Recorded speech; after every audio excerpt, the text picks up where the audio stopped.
Well, hello and welcome back to Cybos TV. You're watching Daisy McAndrew, delighted to be your host here in the Boston Convention Centre this afternoon. Well, we're moving on to corporate transaction banking, and I'm delighted to have been joined by George Nast from Standard Chartered. Good afternoon to you, George, and thank you for joining us.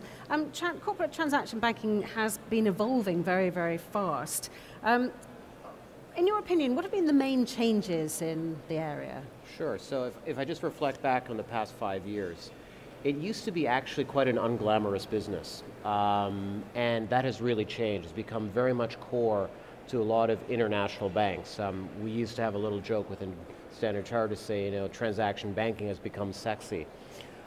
That's a banking joke, right? That is definitely a banking joke. And the reason why it's become so important is because it's truly one of the businesses that is absolutely core to corporate clients, because transaction banking gets involved in the day-to-day flows, the day-to-day operational activities. So as a bank, it's important because we can see exactly what's going on with the client. It's good for risk management.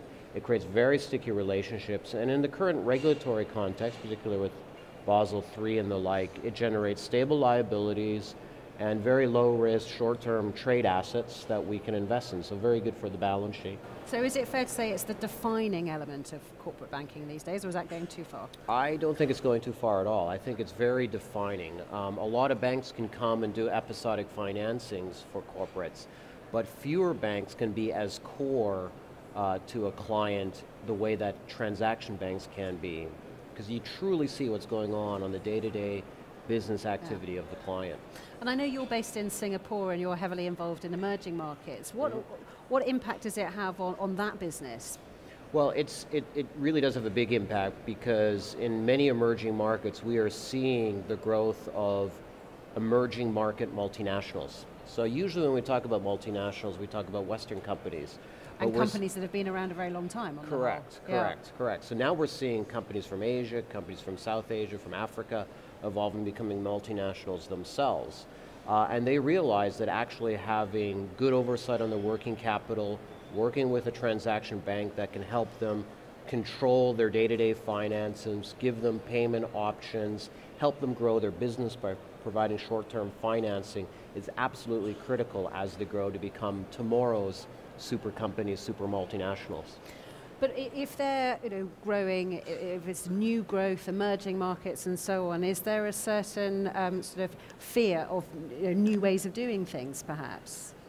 I would say the fear is more among banks than it is among our corporate clients. I think particularly in emerging markets, treasurers, CFOs really do want to compress the time frames that maybe it's taken a Western multinational to achieve growth, expand into new markets. So the bigger challenge is banks like us actually keeping up, innovating along with our clients. So that's where the fear is. It's definitely not with our clients. It's interesting. It's something we've heard quite a lot this week on Cybos TV, with so much technological innovation, of course. Actually it's often the senior management of the bank or of the organization, of the institute, that's resistant to the change, because rather than the clients, or lower down the food chain, if you like. Yeah, absolutely right. And look, it's something that I think us as banks need to be aware of and learn from. Are there ways that we can be innovative and dynamic, obviously still operating within the regulatory environment and constraints that banks have to operate in? We've talked about emerging markets, but including or as well as, who are the main beneficiaries, do you think? So I genuinely believe the beneficiaries are ultimately clients and customers. So if I take on the corporate side, having good transaction banks that provide innovative solutions help them expand their business as they grow abroad. And particularly within emerging markets, if I look on the consumer side, is technology is offering great innovation around reaching unbanked clients. I mean, for example, in Kenya right now, there are more mobile wallets than there are actual bank accounts, just to give you an example of that. So that's the type of innovation that actually expands the reach of financial services to people that haven't been banked in the past. So I think there's beneficiaries all around. That may well come up. I'm guessing we're all very excited about Bill Gates' keynote speech tomorrow afternoon, but I suspect that's an element of what he'll be talking about, I'm sure. Yeah, no, absolutely. And I think quietly, slowly, there are banks such as Standard Chartered, others, that are using technology to drive some of the innovation and growth in banking. Okay, I'm going to ask you to look into the future for me, if you wouldn't mind. Where's it all heading? Where's it going? So I think, it's very tempting to say there are revolutions going to happen, but I think if you look at the current trends, it'll be more of that. So a lot more technology and innovation that's going to drive efficiency, greater financial inclusion, lower costs to operate. I think that's a trend, that will continue. And I think banks will play a role in that. It's not just going to be the Apple wallets and the like that are going to win this game. It's going to be banks, because ultimately, we have the accounts of corporates and individuals that will benefit from that. What I think will also happen, as I said, is in emerging markets, you'll see corporates becoming a feature of the landscape from emerging market economies.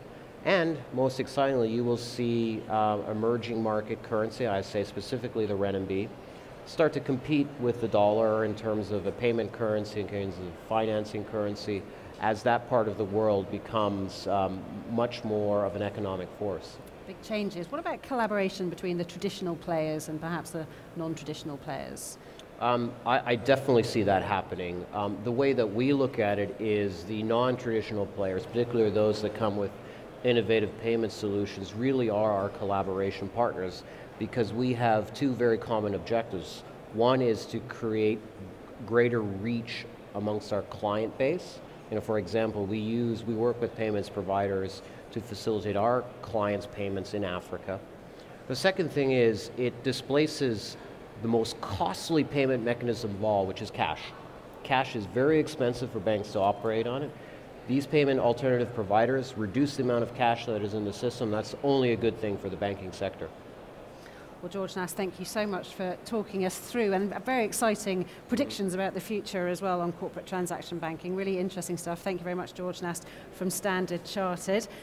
That's it from Sibos TV for a little while, but we've got a very exciting Sibos Spotlight happening here in the studio if you'd like to come over and watch in the next half hour or so, but we'll be back a bit later on this afternoon. Thank you for watching. I'm Daisy McAndrew. See you later. Bye-bye.